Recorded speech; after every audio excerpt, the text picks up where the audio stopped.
Hey, what's up everyone? Today I'm going to be showing you how to use Camera Raw in Adobe Photoshop.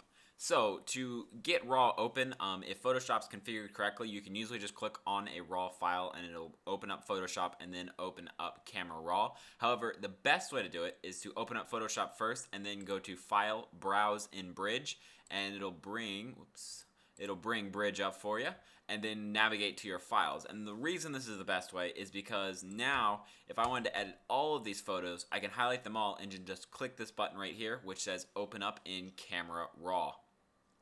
We, however, are just going to do one. Actually, we'll do a couple just so I can show you some of the cool features. So let's do these three right here. So we're going to go right over here and we're going to click open in Raw.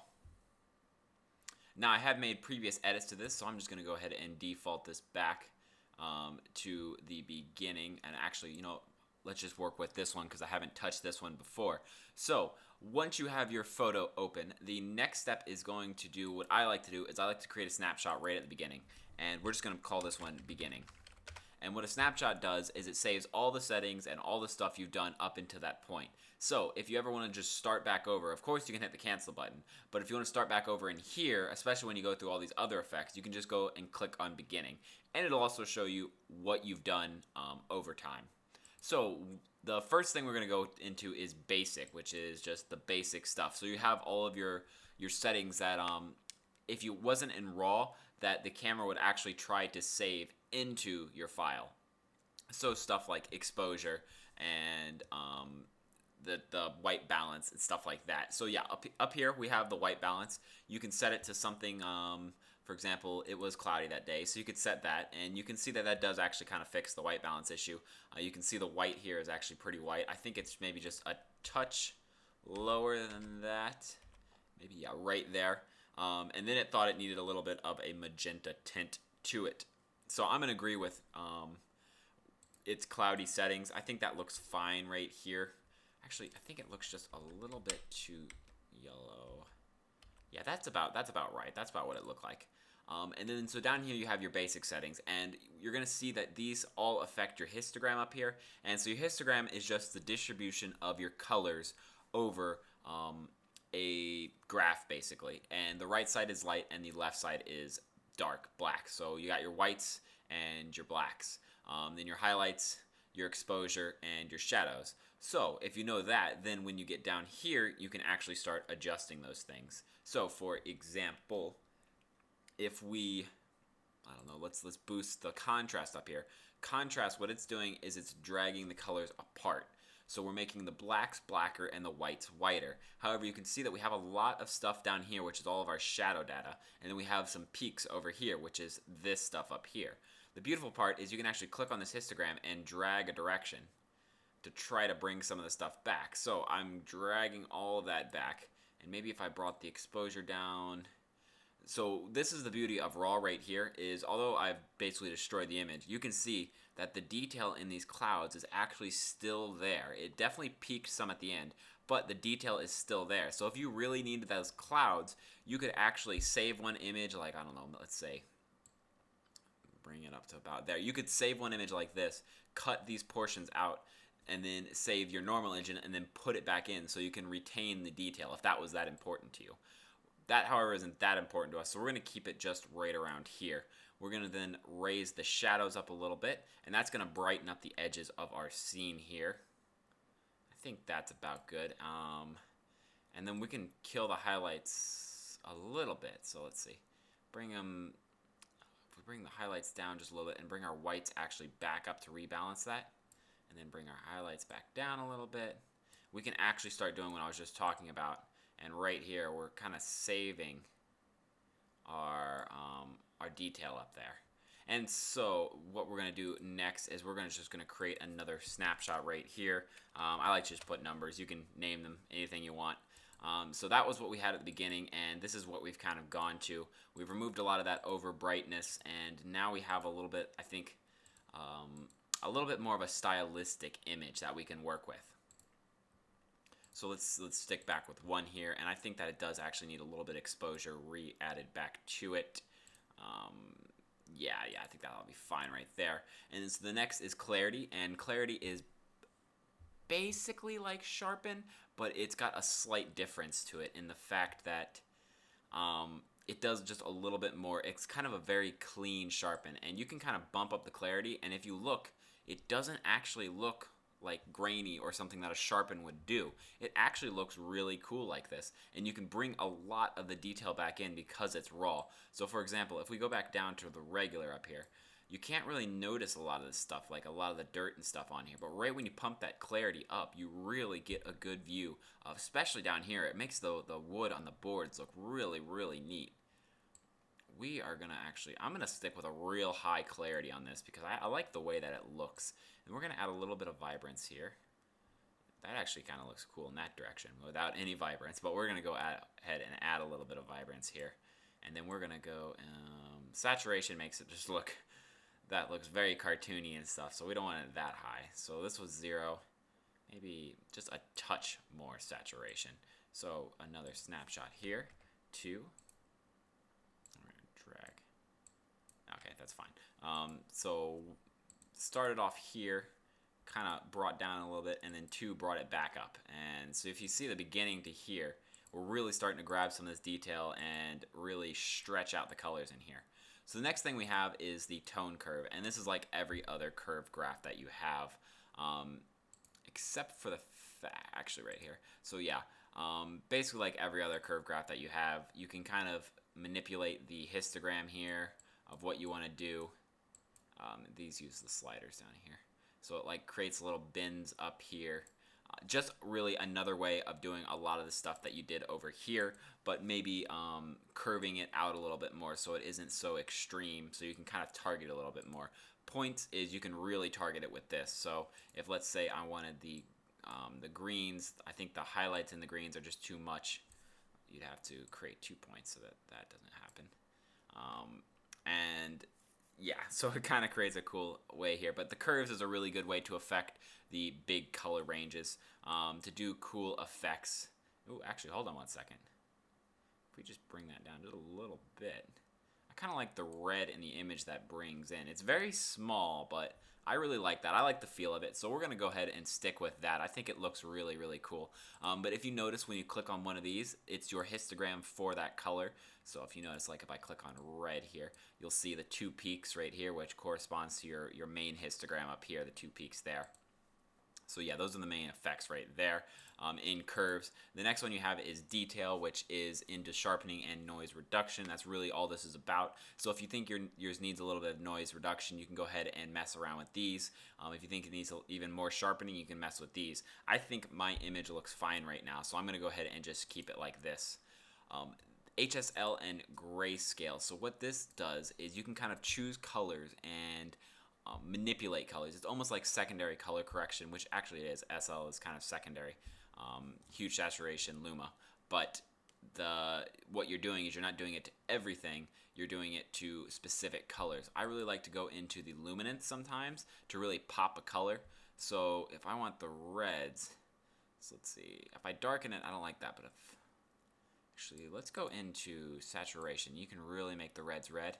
If we do this, and we can actually shift the reds, and now suddenly it's a yellow bridge, like just complete change. So you can target all the reds and then just change the color. And I think this bridge looks really cool in yellow. What's it look like in pink? Pink looks really interesting. We're gonna go ahead and stick with yellow. I like the gold look on this bridge just because we're having fun here. So yeah, you can just grab these and you can change the hues of it. You can grab a saturation. So let's say I don't like the greens of the plants. So now you got this really weird looking contrast sort of thing where you got this like really high contrast boardwalk sort of here, and then the trees are almost colorless. Or you could really pop them and bring them up a little bit. And then you can just kind of go through these and really pop colors, bring colors out, and change colors around to have some fun with it. Over here you kind of have split toning, which is really just changing the colors of the scene. You could change, what it's really good for is if there's, basically what it's called is split toning. So if I wanted to hue this kind of in one direction, and let's see, that's in red. So if I want to bring this one over to here, bring the highlights up a little bit, and then the low lights down here. And you can see that the split toning, you kind of want to choose opposites here can actually give it a cool tint. Cool meaning like awesome, not as in blue, but it can give you a neat tint. It can really add a little bit of character to it if you go with the highlights going one way and the lowlights going another way. We, however, aren't going to use that. Actually, you know what? Let's add a little bit of purple in there.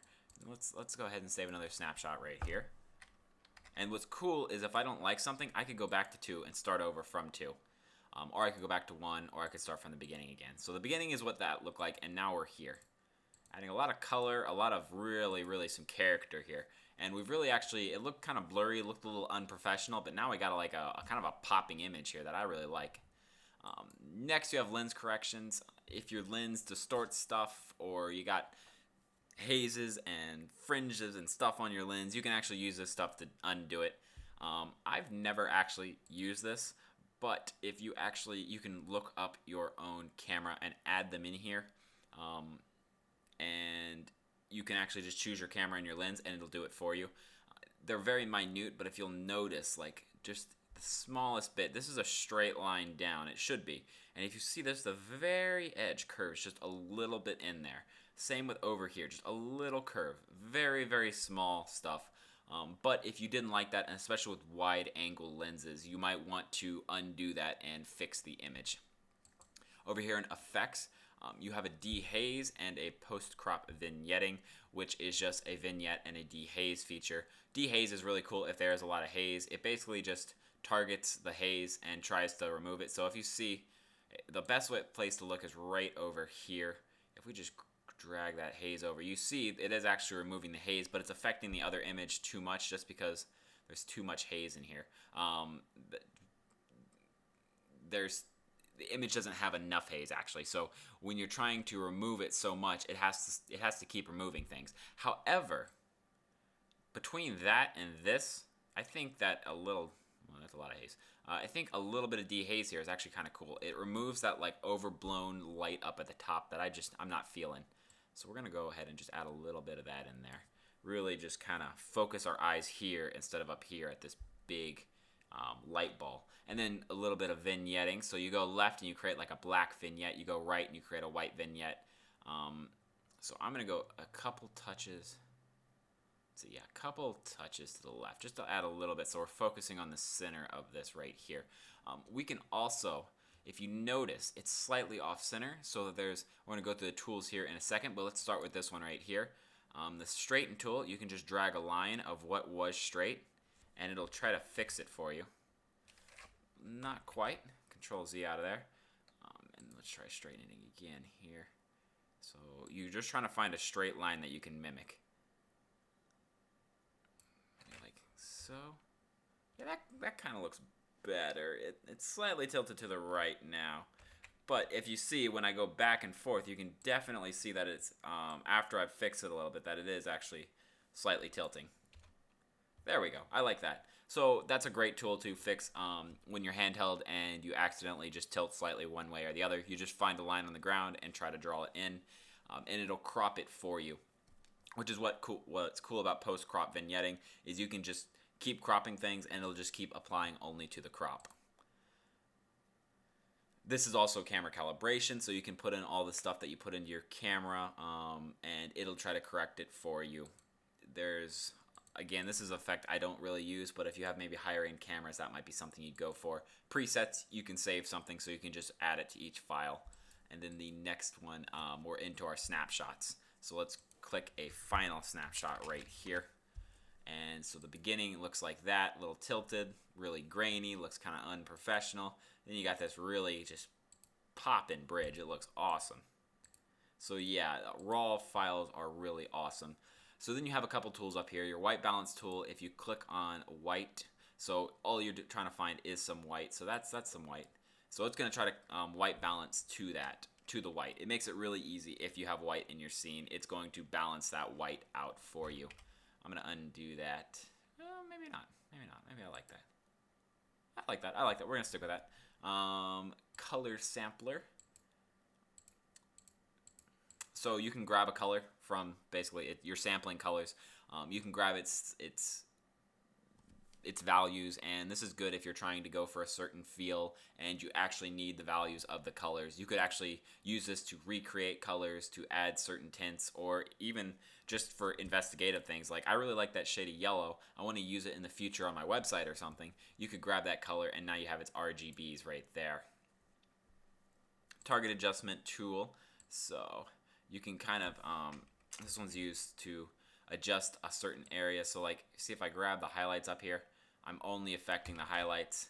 If I grab the shadows, I'm only affecting the shadows. So you can find a part of the image that you want to change, click on it, and change that. Crop tool is like every other program. Since I clicked on it, it showed me my straighten crop. Crop tool, drag, drop, click enter, it'll crop it for you. Straighten tool right here. Then you have the transform tool, and so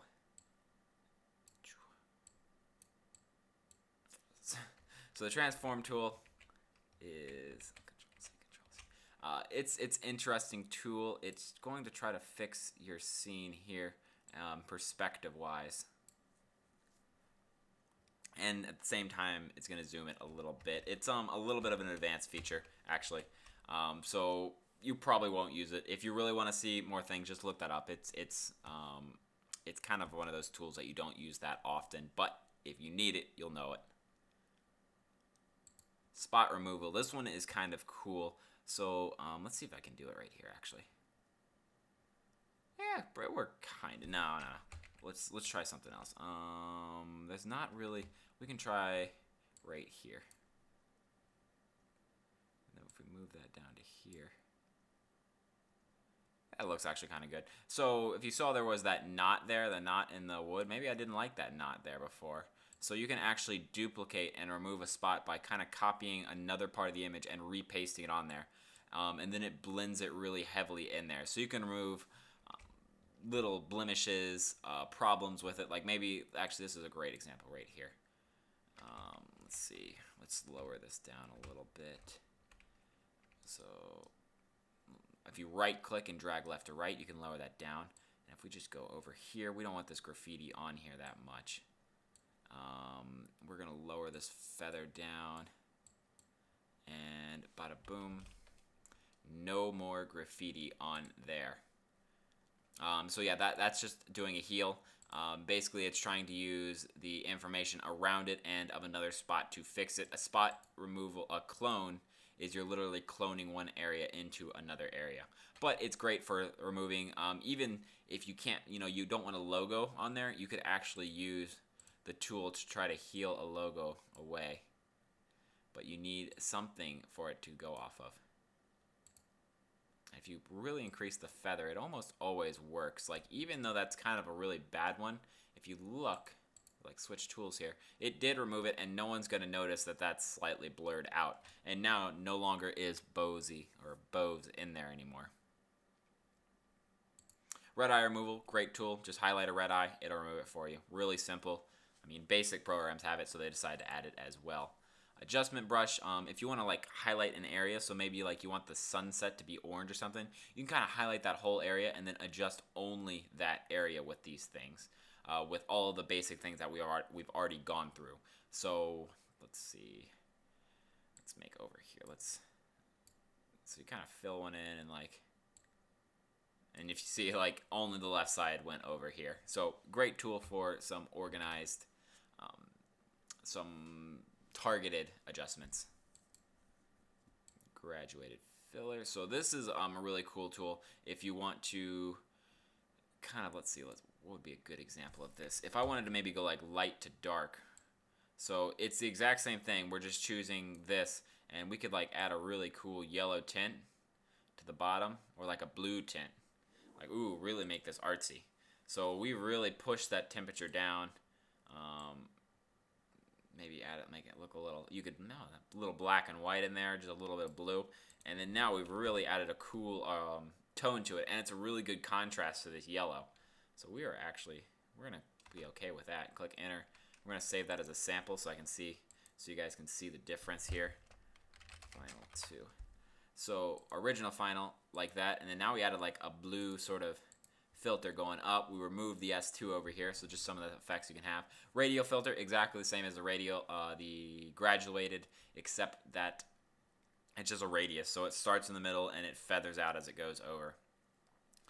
And then you have open up preferences, change up around the settings, rotate the image left or right, and then mark for deletion. If you need to, so now that we have one of these, we can actually do something cool, and we can shift tab the other two, and we can, let's hope that it does it right here. There's an order you have to do this in. Yep, it did. So because I did this on one, you can shift tab, you can control click, just highlight the other ones, right click and hit sync settings, and it'll sync all the stuff you just did into the other ones. All of this, like, it's not going to try to straighten the other ones, but it's going to change the colors. So before this was a red bridge as well, and now they're all almost the same. And even in this picture, we changed the bridge's color as well to yellow. So yeah, you could do one file if they're all shot at basically the same place, same lenses and stuff. You're really only going to need to do one basic correction, and you can do the basic correction, apply it to all of them, then go from each and just make minute little changes and stylistic choices. After we are all done in here, we're going to go ahead and click Save Image. So you can save it in a new location, or you can save it in the same location. If you go New Location, you've got to choose that new location. I'm just going to save it in a place I have called Facebook Photos. If you highlight a bunch of them, it's just going to save it. So like if I put bridge here and I wanted to save all of these images, it's going to put bridge, bridge 1, bridge 2, and then be done. If you have 100, it's going to go all the way up to 100. File extension, choose how you want it to be compressed. Over here, that's the format as well. Metadata, so if you want it to keep all of its metadata, which when you're taking in RAW, it saves all the stuff like your f-stop and your current ISO setting when you took it and stuff like that. So if you want that to be saved, yeah, go ahead. Realize that sometimes that means GPS data will be added if your camera takes GPS data. Maybe that's something you don't want, or something to think about. Quality, choose quality here. Color space, what are we working in here? I've, again, never touched any of these settings. If you know that you need a color space, for example, if it's being printed to something, or a specific color space for your company or something, for your company, then you will want to click on that. Image sizing, you want to change around how big it is. You can just click right here. So maybe you only want it at 1080p. You can go ahead and do that right here. You can lower the resolution. And then output sharpening, you could actually sharpen it for something. So if you're blowing it up or you're using different sorts of paper, sharpening will actually make it look better in some senses. So just adding a sharpening when you're saving it might be a good idea. And that basically does it. You just click save right here, and it's going to save it to that file. So you don't even have to touch Photoshop to use this plugin here. However, if you did want to touch Photoshop, you can just go ahead and click Open Image right here, and it's going to go ahead and bring up all the stuff in Photoshop, so now that you can edit it. Also realize that if we go back here and we go ahead and click this again, Open in Camera Raw is not just for RAW files. If you see, these are all RAW here, but some people actually just like to use it as a editing studio. So let me find it. So a JPEG can be opened up in Camera Raw, and you can manipulate it and change it around in Camera Raw. So there's just some of the pictures of me and my brother in Japan.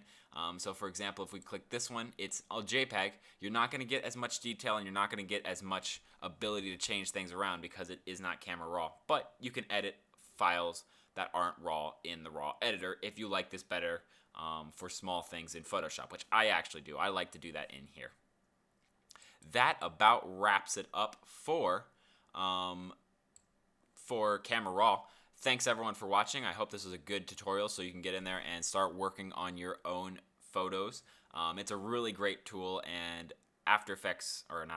Adobe keeps updating it, changing it around, but adding cool new features and stuff like that. So thanks everyone for watching. If you have any questions, go ahead and leave them below. I'll answer them there. Remember to subscribe for more Adobe related videos, and until next time guys, see ya.